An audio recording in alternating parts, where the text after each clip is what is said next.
11. Are we enemies of initiative? Every now and then, a brief news item catches my eye, then nothing more appears, and I am left wondering how the incident turned out. One such item appeared in November 1976.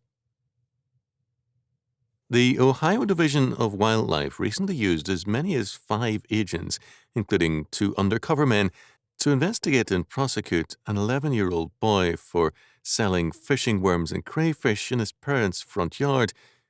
In 2 weeks, his stand sold $4.50 worth of bait, including that sold to the undercover agents.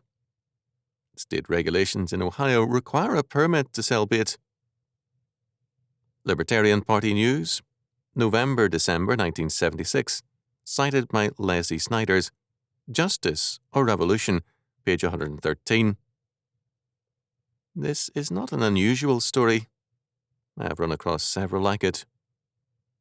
I keep wondering, however, what happened. How could grown men make such an arrest without being somewhat embarrassed? Were they not ashamed to be involved in such a case? Did the state of Ohio do anything to alter its laws? Talk about juvenile delinquency. Legislators who pass such a law, and bureaucrats and agents who enforce it, are worse than delinquent. Long ago, the psalmist spoke of the throne of iniquity framing mischief by a law, Psalm 94:20, that is, using the pretense of law to be oppressive. I submit that our lawmakers today are framing mischief by law.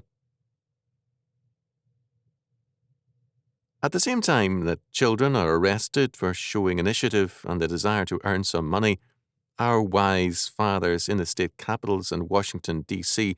are whittling away at parental powers and the freedom of children, and our courts are taking over parental powers. Let's get back to the boy in Ohio.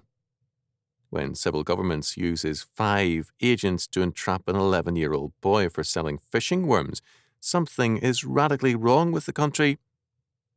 If they are ready to go after an 11-year-old with such passion, what will they not do to us when they so choose? I said that I have often wondered how that story and others like it ended. However, in a very important sense, the story will not end until we do something about it. This means, at the very least, clipping the wings of the power state. It means valuing freedom more highly than statist regulations. Moreover, it means regarding all state and federal officials who are involved in such cases as the moral lepers that they are. What's wrong with selling fishing worms? Is it possible to sell inferior or defective fishing worms? Why is a permit necessary to sell bait? Is the state trying to prove to us that we have no freedom to do anything unless they give us a permit?